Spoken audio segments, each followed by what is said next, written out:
এয়া আমি ওলালোঁ ফেঞ্চি বজাৰলৈ বুলি। এয়া মোৰ বৌ আহিছিলে, ভতিজী আহিছিলে। বোলো ফেঞ্চি বজাৰৰ পৰা ঘূৰি আহোঁগৈ, বৌও কিবা কিবি ল'ব বোলে।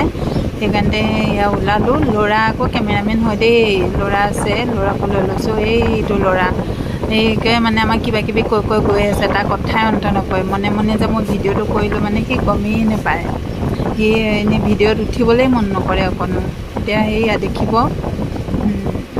এইপিনেদি আহি জালুকবাৰী পালোঁহি আৰু আজি দোকান বজাৰবিলাক নাই দেখোন, বহুত কম। গাড়ীও আজি নাই, গাড়ীও বহুত কম। ঈদ যে, সেইটো কাৰণে আজি একদম মানুহেই নাই। এনেই সেয়া গাড়ীও বহুত কম হৈ আছে। তাকে চিন্তা কৰিছোঁ আহোঁতে গাড়ী পাম নে নেপাম আকৌ। তথাপিতো যাওঁচোন, এইপিনেদি এইখন গাড়ীতে বাছতে উঠোঁ আৰু আহোঁতে এ চি বাছখনত গৰমো বহুত যে, ইয়াতে উঠিলোঁ আৰু সেয়া উঠিলোঁ গাড়ীত। এইপিনেদি বৌহঁত বহিছে এইফালে।